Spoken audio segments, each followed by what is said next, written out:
మద్గురుదేవులు శ్రీ లక్ష్మీదేవి సమేత అభయానంద స్వామి వారి పాద పద్మములకు ప్రణమిల్లుతూ శుద్ధ నిర్గుణ పరతత్వ బోధామృత కందార్థ దరువులు అనుగ్రహ అధికారము 1 అని ఇట్లు బలుకు శిష్యుని వినయోక్తులు కొంతసేపు విని మద్గురుడున్ వినజెప్పే కొన్ని సూక్తులు వినుమాయని ఎట్లటన్నా వినరామాయ్యా ఎప్పటికిట్లు గనరామాయ్యా కనకంబో వెలిగారా మునుగూడి కచీత కనకంబో వెలిగారా మునుగూడు కచీత భూషణమయీ శోభించు కనకాభరణము తీరు మునుపు ఎన్నడు లేని వారమే మనము మననే తెలియుటకును మనము గూడుట రాయి విడువక మనలనే మనమెరిగి మనుచు వినరామాయ్యా ఎప్పటికిట్లు గనరామాయ్యా. జై నిజ గురుభ్యో నమః. జై యమలాంబ సమేత అనుభవానంద రాజయోగేంద్ర ప్రభుస్వాముల వారి దివ్య చరణార విందములకు, నిర్మలానంద ప్రభుస్వాముల వారి ఆధార విందములకు ద్వాదశి వందనములు సమర్పించుకొనుచు ఆచలర్షి దయానంద పొన్నాల రాజయోగేంద్ర ప్రభుస్వాముల వారి ప్రియ శిష్యులు శ్రీ నిజానంద పోలోజు వీరయాచార్య విరచితంపైన శుద్ధ నిర్గుణ పరతత్వ బోధామృత కందార్థములలో మనం నేటి నుండి 10వ ప్రకరణమైన అనుగ్రహ అధికారం దీన్ని ముచ్చటించుకోబోతున్నాం. ఏంటి అనుగ్రహము అంటే? గురువుకు శిష్యుని మీద అనుగ్రహం ఉంటుంది. అంటే ఏంది అంటే తనను ఆశ్రయించి బోధను కోరాడు, భ్రాంతిరహిత స్థితిని కోరాడు. అలా కోరిన వారి కోరికను నెరవేర్ప చేయాలి అనేటువంటి భావమే అనుగ్రహం. ఏలుకొనడం, అది కూడా ఎలా దయతో కరుణతో కనికరముతో ఏలుకొనటమే అనుగ్రహం. ఇక్కడ అనుగ్రహ అధికారం అంటున్నారు. అధికారం అంటే ఏంటి? చెల్లుబడి, అర్హత అంటే బోధన అర్హత. గురుదేవులు మనకు ప్రసాదించేది అనుగ్రహ బోధాధికార పత్రం. అంతేగాని చాలామంది పొరపాటుగా మా గురువు గారు నన్ను గురువుని చేశారు అంటారు. గురువుని ఎవరు చేయరు. గురు స్థానాన్ని శిష్యుడు అలంకరించాలి. ఆ స్థితి ఉండాలి. కొన్ని మాటలు వెగటుగా అనిపిస్తాయి. నన్ను గురువుని చేశారు, గురువుగారు నన్ను ఎప్పుడు గురువుని చేస్తారు, ఇవన్నీ కూడా సరైనటువంటివి కాదు. పక్వత చెందినటువంటి పలుకులు కాదవి. ఏం చెప్తున్నారంటే శిష్యునికి కొన్ని హితోక్తులు చెప్తున్నారు గురుదేవులు.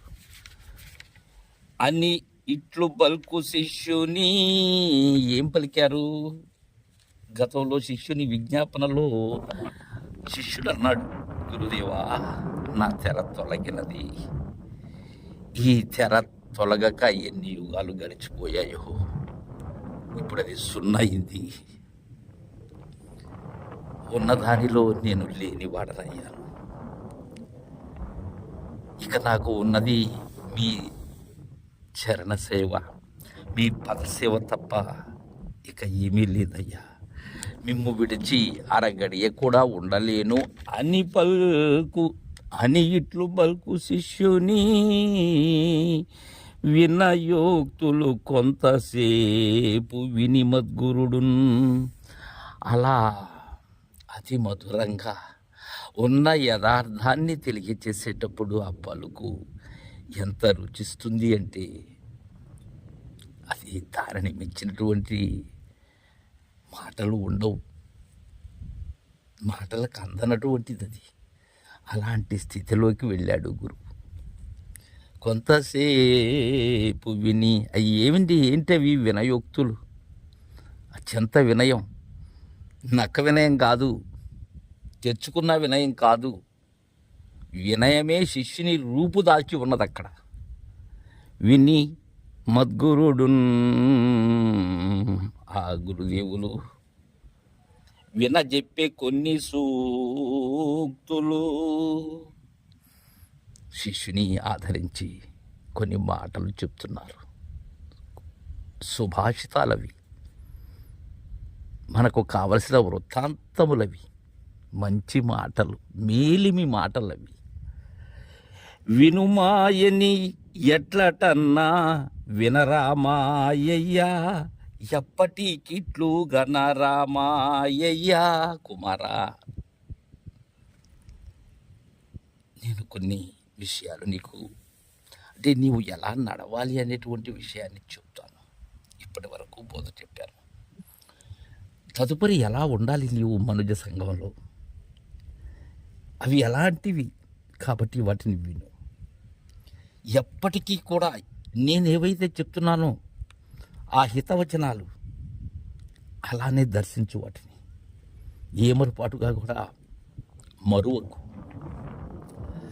కనకంబు వెలిగారమును కూడి ఖచ్చిత భూషణమయ్యి శోభించు కనకాభరణము తీరు. ఏంటంటే మనం ఎలా అయ్యామంటే, నా దరి చేరినప్పుడు నువ్వు బంగారమే, నా దరికి వచ్చేటప్పుడే సుజనుడువు. నువ్వు సుజనుడు అయితేనే కదా గురు సన్నిధి చేరుతారు. అలాంటి బంగారమే నీవు, అందున మేలివి బంగారమే. అలాంటి బంగారమైనటువంటి నీకు గురుబోధ అనేటువంటి వెలిగారం తోడయింది. ఏంటి వెలిగారం అంటే, ఆ బంగారాన్ని ఇంకా కాంతిమయం చేసేటువంటి ఆ దినుసు ఏదైతే ఉన్నదో అది వెలిగారం. అది స్వర్ణ పాఠకం. అది స్వర్ణకారులు ఉపయోగిస్తుంటారు దాన్ని, ఆ బోరిక్ ఆమ్లాన్ని. అది ఖచ్చిత భూషణమైంది, వెలుగొందుతూ ఉన్నది, ప్రకాశిస్తూ ఉన్నది. గురు సన్నిధిలోనే శిష్యుడు అలా ప్రకాశించగలడు. అందుకే శోభించు కనకాభరణము తీరు. మునుపు ఎన్నడూ లేని వారమే మనము మననే తెలియుటకునై, మనము గూడుట నాయ విడువక, మనలనే మన మెరిగే మనుచు వినరామాయ్య. మనం ఏనాడు కూడా లేని వారమే, ఉన్నవారం కాదు. అయితే ఉన్నవారం అనేటువంటి భ్రాంతిలో ఉన్నాం. కానీ అందరూ ఎప్పుడూ లేనివారే, కలలోని వారు, మేల్క నెరుగక ఉన్నవారు అనేటువంటి భ్రాంతిలో ఉన్నారు శిష్య. మనము మననే తెలియుటకునై ఎందుకు చేరాము? గురు శిష్యుల యొక్క నడుమ ఏం జరిగింది? నన్ను నేను తెలుసుకునేందుకు. నేను లేనిది ఎక్కడో, నేను లేనిదేదో, నేనైనటువంటి భ్రాంతి ఏదో ఆ తెర తొలగించేందుకు ఈ గురు శిష్యులు ఏకమయ్యారు. అలా వారి మధ్య బోధ జరిగింది. మనము కూడుట నాయ విడువక, మనం ఆ విధంగా కూడాం. గురు శిష్యుల కూడిక అది. మనలనే మన మెరిగే మనుచు. ఇప్పుడు ఏమి ఎరిగాము? లేని వారము అని ఎరిగాం. ఇది ఇక్కడ తీర్పు. మనల్ని మనం ఎరిగాం. ఏమని? మనం ఎప్పటికీ లేని వారము అని ఎరిగాం. ఎప్పుడూ లేని వారమే, కానీ ఉన్నవారం అనే భ్రాంతి ఏదైతే ఉన్నదో అది తొలగినది గురుదయతో. కాబట్టి నాయన వినరామాయ్య, ఎప్పటికీ ఇట్లు కనరామాయ్య, ఎప్పటికీ కూడా ఇదే విధంగా ఈ దర్శనంతోనే ఉండు. దర్శించావు, గ్రహించావు, లీనమయ్యావు, లేవు. ఇరువురము ఇప్పటికే ఇక ఎప్పటికీ లేని వారమే అని తెలియజేశారు. తర్వాత రేపు ముచ్చటించుకుందాం. జై గురుదేవ.